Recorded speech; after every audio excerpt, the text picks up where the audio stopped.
नमस्कार दोस्तों, आप समसामयिकी सुन रहे हैं जिसमें लीड्स LEADS रिपोर्ट 2021। दोस्तों, लीड्स अर्थात logistics ease across different states 2021 report है। यह इस रिपोर्ट का तीसरा संस्करण इस वर्ष 2021 में जारी किया गया है। कोविड-19 महामारी की पृष्ठभूमि में जारी हुई इस रिपोर्ट का पहला संस्करण 2018 में जारी किया गया था। यह राज्यों और केंद्र शासित प्रदेशों के लॉजिस्टिक इकोसिस्टम को मापने में मदद करता है।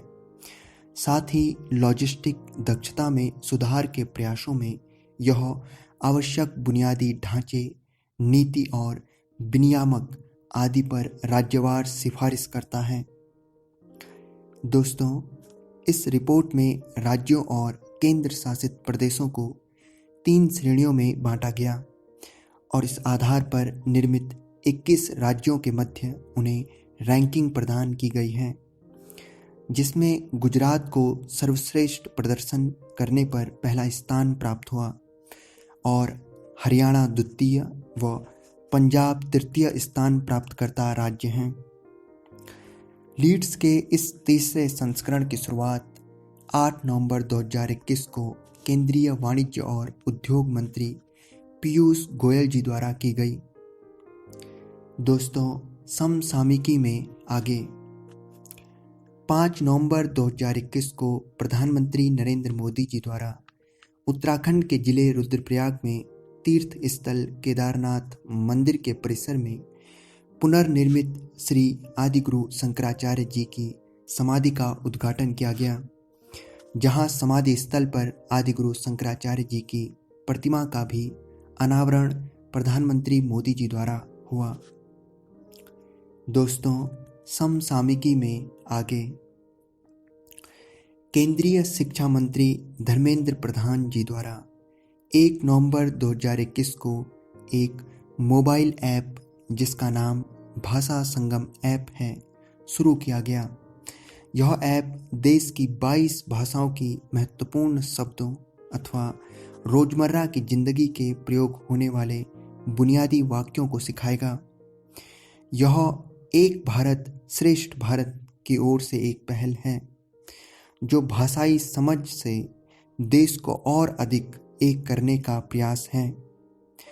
इसी के साथ एक भारत श्रेष्ठ भारत क्विज खेल भी बच्चों और युवाओं के लिए प्रारंभ किया गया है, जो विभिन्न महत्वपूर्ण जानकारियों में इजाफा करेगा। दोस्तों, समसामयिकी में आगे गंगा नदी जो भारत की मात्र एक नदी नहीं है, बल्कि भारत के अनेक लोगों के लिए आस्था का प्रतीक है। गंगा की विशेष मान्यताओं से हम सभी परिचित हैं। इसी दिशा में गंगा नदी को राष्ट्रीय नदी के रूप में घोषित करने की वर्षगांठ के उपलक्ष्य में केंद्रीय जल शक्ति मंत्रालय के मंत्री गजेंद्र शेखावत जी के नेतृत्व में 1 से 3 नवंबर 2021 को 3 दिवसीय गंगा उत्सव का 5वां संस्करण वर्चुअल फॉर्मेट में आयोजित हुआ। यह आयोजन संपूर्ण देश में गंगा नदी की महान महिमा मात्र का वर्णन नहीं कर रहा था, बल्कि देश की तमाम नदियों के संबंध में उनकी महत्ता को देखते हुए उन्हें संज्ञान में रखकर आगे बढ़ाने पर जोर दे रहा है और गंगा उत्सव को नदी उत्सव 2021 की भांति मनाया गया। इस आयोजन में केंद्रीय जल शक्ति मंत्रालय के साथ ही राष्ट्रीय स्वच्छ गंगा मिशन NMCG द्वारा संयुक्त रूप से भागीदारी निभाई गई। दोस्तों, समसामयिकी में आगे देश में महिलाओं के अधिकार को लेकर समाज में उनकी समानता के लिए उनकी सुरक्षा आदि कई विषय आज भी प्रखर रूप से राजनीतिक और सामाजिक मंचों से सुने जाते रहे हैं और इस दिशा में स्थानीय से वैश्विक स्तर तक अनेक मजबूत कदम उठाए जाते रहे हैं। इसी तरफ 30 अक्टूबर 2021 को NCW राष्ट्रीय महिला आयोग द्वारा राष्ट्रीय विधिक सेवा प्राधिकरण NALSA के सहयोग से एक जागरूकता कार्यक्रम जिसका शुभारंभ उत्तर प्रदेश के वाराणसी में भारत के सुप्रीम कोर्ट के न्यायाधीश न्यायमूर्ति UU ललित जी द्वारा हुआ। यह अखिल भारतीय कानूनी जागरूकता कार्यक्रम जिसका शीर्षक कानूनी जागरूकता द्वारा महिलाओं का सशक्तिकरण रखा गया है। यह जागरूकता अभियान का उद्देश्य महिलाओं को कानून द्वारा प्राप्त अधिकारों के प्रति व्यवहारिक ज्ञान से उनके जीवन की चुनौतीपूर्ण स्थितियों में सामना करने के लिए अधिक मजबूत बनाना है। साथियों, समसामयिकी में आगे पब्लिक अफेयर्स इंडेक्स 2021 जिसका 6वां संस्करण 29 अक्टूबर 2021 को जारी कर दिया गया है। आपको बता दें कि यह public affairs index public affairs centre द्वारा जारी किया जाता है। अब पब्लिक अफेयर्स इंडेक्स के विषय में थोड़ा जान लेते हैं। यह सूचकांक भारत के राज्यों के शासन की गुणवत्ता का मापन है, जो भारतीय राज्यों और केंद्र शासित प्रदेशों के शासन को साल भर में केंद्र सरकार के डाटा का उपयोग कर स्वतंत्र और साक्ष्य आधारित अध्ययन से रैंक वितरित करता है। यह सूचकांक जिस पब्लिक अफेयर्स सेंटर द्वारा सालाना जारी होता है वह गैर लाभकारी संगठन है जो बेंगलुरु कर्नाटक में स्थित है। दोस्तों, इस सूचकांक में रैंकिंग राज्यों को जिन्हें 2 भाग छोटे राज्यों की श्रेणी व बड़े राज्यों की श्रेणी में बांटा गया है और साथ ही केंद्र शासित प्रदेशों को रैंक दी जाती है।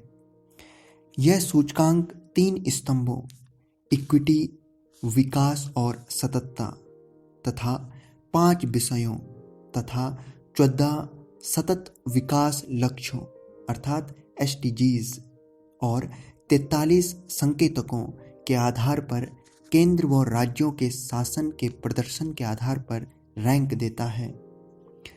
दोस्तों, पब्लिक अफेयर्स 2021 सूचकांक के अनुसार बड़े राज्यों की रैंकिंग में केरल, तमिलनाडु व तेलंगाना क्रमशः 1.618, 0.897 व 0.891 अंकों के साथ शीर्ष स्थान हासिल किया है।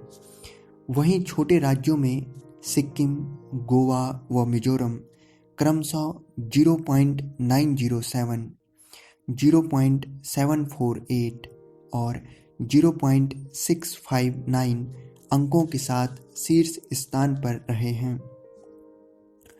और 6 केंद्र शासित प्रदेशों में पांडुचेरी और जम्मू कश्मीर 2 ने ही सकारात्मक अंक क्रमशः 1.345 और 0.39 अंक हासिल किए और शीर्ष पर रहे।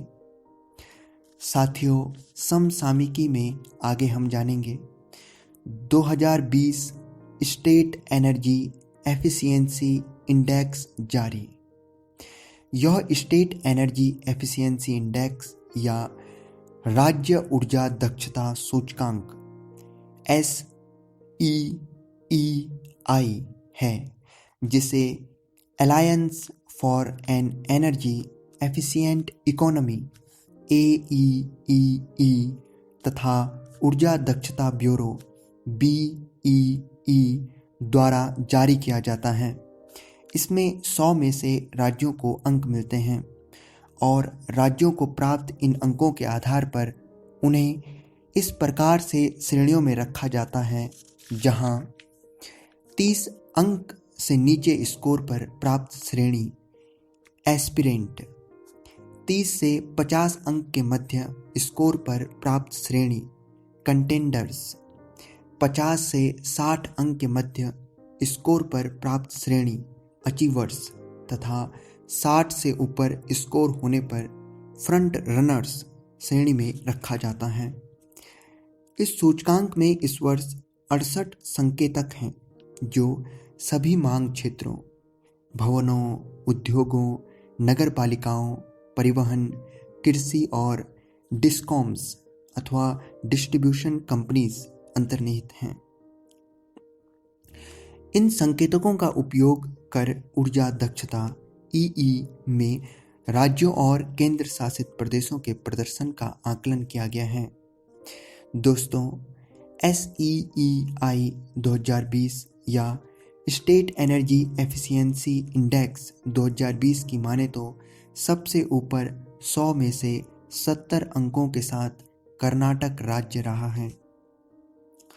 दोस्तों, समसामयिकी में आगे NIPUN निपुण भारत मिशन के लिए राष्ट्रीय संचालन समिति NSC का गठन 25 अक्टूबर 2021 को स्कूली शिक्षा एवं साक्षरता विभाग द्वारा किया गया। इस समिति के अध्यक्ष केंद्रीय शिक्षा मंत्री धर्मेंद्र प्रधान जी और उपाध्यक्ष के रूप में शिक्षा राज्य मंत्री अन्नपूर्णा देवी जी होंगी। इसमें वांछित लक्ष्यों को 2026 से 27 तक प्राप्त करने का वचन है। आपको बता दें कि निपुण अर्थात NIPUN जो national initiative for proficiency in reading with understanding and numeracy mission है।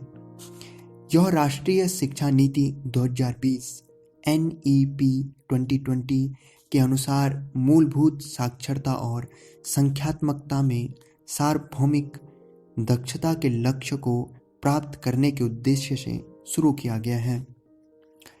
दोस्तों, समसामयिकी में आगे भारत को UNHRC के लिए फिर से निर्वाचित कर लिया गया है। UNHRC अर्थात संयुक्त राष्ट्र मानवाधिकार परिषद है, जिसके छठे कार्यकाल 2022 से 24 के लिए भारत को चुना गया है।